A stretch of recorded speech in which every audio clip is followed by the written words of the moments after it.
I guess we'll go ahead and get started. So my name is Bob Calloway. I'm a technical director at Red Hat, focused on our emerging technology strategy with partners. And here with me I have...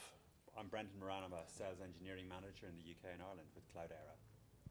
So topic for today's talk is to really go through a little bit more detail around our end-to-end IoT architecture, a lot of the work that we've been doing in the Eclipse community around projects like Cura and Capua, but really, those are great projects and components, but ultimately in order to get value out of an IoT scenario, you need a larger set of capabilities. So why we've been working with Cloudera and Eurotech and many of the other folks out in the market today to bring this architecture together. So I guess we'll start with kind of going through an overview of the critical functions that you need within that end-to-end architecture. First, you kind of always start with the things themselves that are actually generating the data, whether those be sensors, whether those be actuators. Ultimately, I've got things that I need to connect into this larger system. And so obviously there's a wide variety of protocols that are out there. Some of those devices or things may be very legacy and have a very, I guess, old protocols, but are tried and trusted. There may be newer devices that can communicate over protocols like Bluetooth, low energy, Zigbee, things like that. Ultimately, you end up with a wide spectrum of things that you need to support, you need to secure, and you need to bring all of that data back into the enterprise through the edge of the network. Now, when you get to the edge of the network, there are certainly architectures where the devices themselves could talk to a cloud directly. But oftentimes in more industrial settings, we see the need for having more intelligence at the edge from a functional standpoint, and that's where you would see the deployment of gateway technology or edge servers that ultimately allow you to ingest that data, cleanse it, perhaps apply analytics capabilities at that edge for scenarios where I need very low latency between the things themselves, the actuators that I might be looking to control. The decision around how to control that device needs to be made very close to the device itself. It may not be feasible for the use case to actually go send a request to the cloud, let the cloud decide exactly what I should do, and then send that control message back to the edge of network. For those scenarios, you need that capability to be executed on a gateway, and then ultimately feed that that outcome back to the whether it be a factory line or whether it be a train, whatever the use case may demand. Obviously, knowing what to do is built upon having analytics capabilities. So you've gathered all this data. I need to now get some value out of it. And so what Brendan will talk about a little bit later is kind of the notion of pulling together a cohesive analytics story to where once you've gotten the data from the edge, you feed that into an engine. What are the storage componentries? How do you define and train machine learning models? And ultimately, when you go to look at applying those models, perhaps out at the edge of the network, how do you actually nurture that life cycle at the end of the day? Now, IoT use cases are all great, but ultimately, you do need to connect them back into the back-end systems that exist. So how do I connect an IoT application to an ERP system, a CRM system, other business applications itself? Oftentimes, you don't just start with a prototype and say, hey, I've got a lot of data that's cool. I needed to drive some business value. And ultimately, we see a lot of use cases around integration that arise that need to be taken care of as well. And finally, there's this kind of always the afterthought of how do you make this secure and compliant, but ultimately that is one of the biggest challenges in the market today is looking at all of the different threat vectors that exist in an architecture like this. How do you actually build out a security model across all of those that ensures that, again, with a disparate set of devices, a disparate set of technologies, how do you get that end-to-end secure environment that if you are audited from a compliance point of view, that you feel confident that you'll pass that audit, that ultimately that your data is protected, and that the environment itself can still scale and meet the needs of the use case itself. So rather than kind of go through, I guess, more of the theoretical, often I think it's better to see an example of this.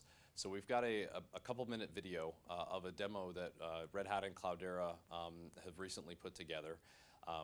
So what we're going to do is we'll show the video, we'll stop at a couple of different points, Brendan will kind of add some color commentary to tell you kind of what's going on. It's very much a business-centric use case, and after the video, we'll actually dive into the different levels of the architecture that implemented that use case to give you a better sense of how we apply technology from the Eclipse community, from Cloudera, from Red Hat, to ultimately make that a reality. So I guess with that, I'll pass the mic over to Brendan, and we'll go through the video. Brilliant, thanks, Bob. So just So just tell me when you want to stop. yeah, okay. So we just play and we keep it down there. Yeah. So pause for a second. Yeah. So the scenario is we have the data science and engineering teams who got together with their internal stakeholders about 6 months ago, and they decided they're going to design, deploy a predictive model and IoT solution inside their factories with the idea of improving kind of profitability, improving production, but also minimizing minimizing the maintenance costs, both planned and unplanned.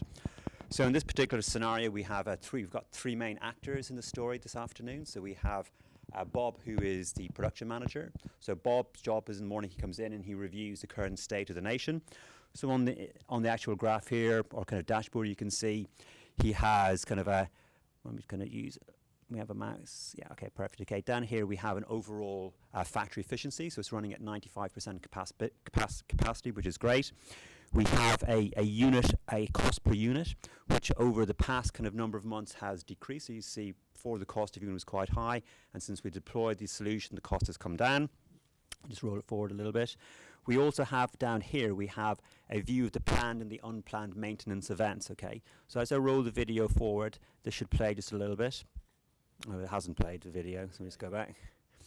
So as Bob goes through the scenario in the morning, you can see that in terms of the quantity of the unplanned events have decreased in comparison with where they were 6 months ago, and the planned events, which are in green, have become more regular. Let me just roll forward, yeah. Now, in terms of, yeah, that's good. That's a little back a little bit more. A little bit more, yeah. And in terms then overall of the costs, you can see in this particular graph, we have, just roll forward a little bit more, we have effectively that the unplanned costs, which historically were quite high, have dropped off, and the planned costs, the actual number of events have increased, but their actual sum total has been reduced moving forward. Now, if we just pause it there for a second, so Bob's happy with that. He receives an order from one of their key customers, and he's happy with the production of the plant, and he sends the order to Alexandra, who is the operations manager. So, second persona in the story, Alexandra comes in the morning, does an evaluation of the state of the nation. She looks at a couple of items. One on the top left-hand side, you see the state of the individual lines in a particular plant. On the bottom left down here, you see the actual runs against those plants. So she's looking at, we have a number of runs that effectively are coming towards completion from the overnight run. So she's looking at the telemetry of the plants and so on to see, can she actually have a green status machine and a green status line and plant to submit that order. Happy that everything is in order, she submits the order and off she goes to work. As the video rolls forward, so we see here on the bottom right, we see some of the telemetry data coming through. Everything is in a boundary, nothing is out of order, and the order goes ahead. Now, the scenario here is we have two scenarios where the predictive model will do an interjection, and this is the first one. So in the first one, the machine learning algorithm on the far right detects an anomaly in the voltage. So one of the machines, one of the chiller units has an increase in voltage, there's a decrease in voltage. Consequently, the current is going to go high, and effectively the model has worked out that in a number of hours that machine will catastrophically fail. Now, in the previous scenario 6 months ago, they would have allowed that to have happened because they wouldn't have had any insight, resulting in downtime. In this particular case, the model passes the fact of the failure that's going to occur upstream into the core, and the core effectively works out an optimal time to schedule some planned maintenance. Now, I want to kind of draw a small distinction here as where the models are running and the actions that they take. So we have a model on the edge which has detected an anomalous behavior. It raises an interrupt equivalent. That then is routed by business logic back to the core, and at the core, a machine model then pulls together both the status of the machine, its historic past behavior, the availability of kind of the orders coming down, the criticality of the orders, the availability of the parts, and the availability of the technicians. and it works out an optimal point over the next period of hours to schedule a planned maintenance event, okay, rather than allow it to happen naturally. So if you roll forward.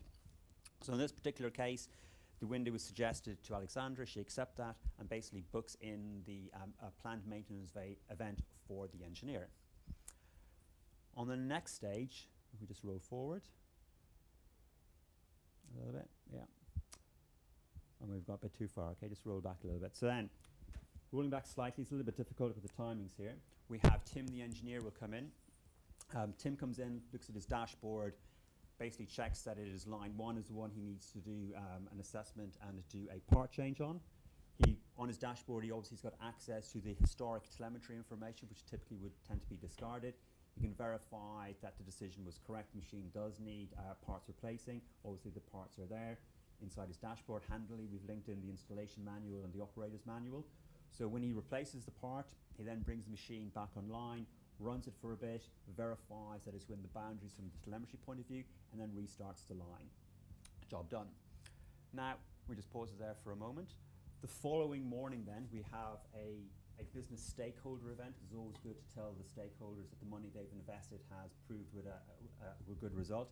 And in this particular case, we have an automated generated report, and Bob and Alexandra take the internal stakeholders through some key points. So one is, if we look at the light blue bar lines, that's the production and the cost. And then in the yellow is basically if you have an unplanned schedule. And the key point is, if I just kind of, we have a pointer, yes, we have a pointer. Okay. The key point here is, okay, with the planned scheduled event, okay, we lose a small amount of productivity, but overall then very quickly it resumes its maximum capacity. If, on the other hand, we'd allowed the machine to fail naturally, as was done historically, then we would have had continued production for a while, but then the unscheduled maintenance would actually have meant that overall production would have been decreased over that period of time. So they all give themselves a good clap on the back, investment is ratified, and we move forward. Move forward. So, second scenario then is a couple of weeks later, again, machines are in production, and in this particular occurrence, we have a catastrophic failure in one of the machines. So it is a life-threatening event, potentially with a rotor being jammed in one of the chillers. The voltage goes very, very high, the temperature goes high, and a fire is imminent, endangering both the workers and the plant in itself. So when the predictive model detects that, passes business logic to make a decision to shut down the line. In this particular case, of course, then you have that actual decision was taken on the edge because of an SLA and the immediateness of that decision. Okay, there was really no time to route it back to the core to do that. However, in conjunction with that, again, the model we had earlier is obviously maintenance still needs to occur. So again, that gets scheduled, the model running at the core, again, taking in kind of ERP data, parts availability, engineer availability, kind of product kind of scheduling and cost. Again, schedules the optimal time, and it's a replay of the first scenario. Engineer comes back on site, reviews the telemetry data, replaces the part, recommissions the machine, validates it, and brings it back into production. So in summary, what the demo highlights is the ability to deploy machine learning algorithms both at the edge, but also at the core. And the end-to-end architecture is a demonstration of that. So, quick high-level overview with the video. Apologies for the little bit of the static stopping and starting. And at this point, I'm going to hand back to Bob to cover some of the core Eclipse componentry in it. And when it comes to the machine learning bit, I'll take over again. All right. Thanks, Brendan. So, as we kind of alluded to before, if you think about this multi-tier architecture where you've got individual manufacturing lines, each of which have individual sensors that are generating data that we need to collect. In this scenario, we would use a gateway per manufacturing line to actually aggregate all that data back to submit that ultimately out into the second tier of the architecture, which is the integration hub. That level of the architecture is where you would actually manage the individual devices themselves. So you'd have a registry there.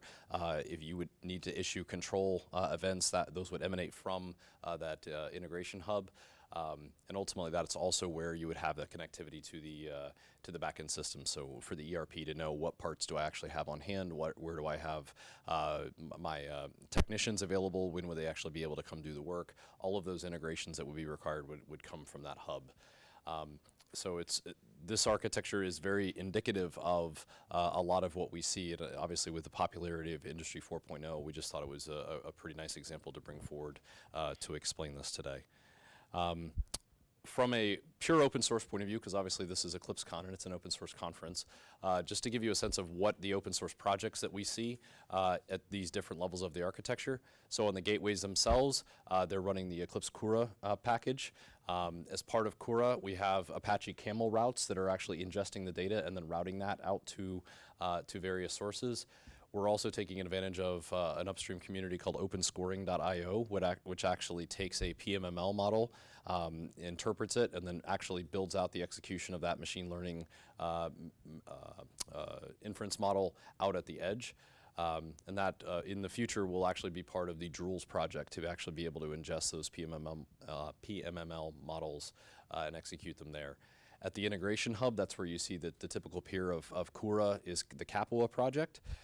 So Capua is built upon the ActiveMQ messaging infrastructure that supplies the MQTT brokers.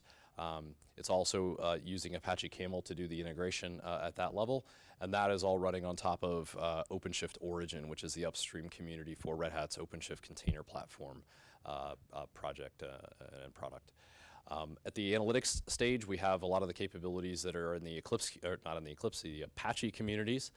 So things like Kafka, Spark, Kudu, and Impala. Those are all individual projects that provide, obviously Spark doing the in-memory processing of that data to build out what should the right models ultimately look like. You've got Kudu, which is a storage, a high-performance storage engine that's well connected in with the Hadoop and Spark ecosystems, Kafka for messaging, and then Impala providing JDBC interface to enterprise applications like the dashboard that we showed. So again, all of this built out on top of open source technology. So as we go through the different tiers of the architecture, Kura is obviously providing the interface between the hardware on the gateway, the sensors, and the physical devices, and bridging that into a digital world. It does provide a capability through OSGI bundles to actually execute business logic locally there on the gateway. And it does provide through, in this example, we used a Camel route as the execution engine for running that open scoring PMML machine learning model. So we were actually able to tie that all together at the gateway tier with Kura. The integration hub, as I mentioned, is Capua based. So this is ultimately where you're going to ingest all of that data. You are going to be able to see the list of devices that exist and then map the individual fields that you would actually like to capture and persist as part of the integration hub itself. But for the data that you actually want to put into an analytics engine, that would be passed on via messaging, and at least in the scenario that we showed over Kafka, into an analytics platform. And then finally, again, the business application tier itself.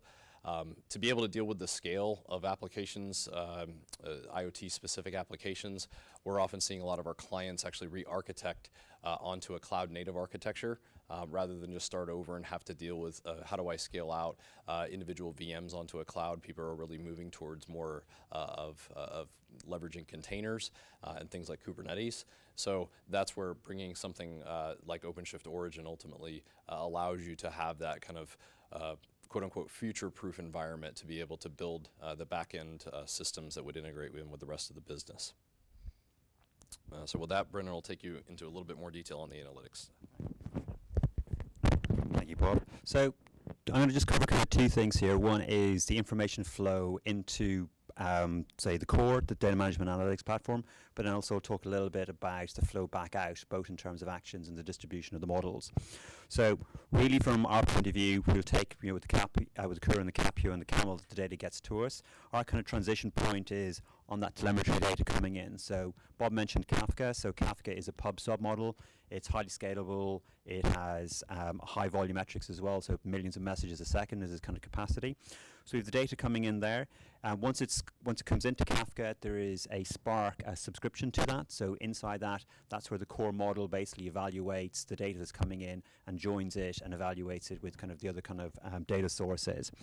It persists that data into Kudu. So Kudu is one of the Apache storage engines. So originally, Hadoop was write once, read many times. So Kudu is a mutable engine, so you basically have acidity and you have a read-write store inside there.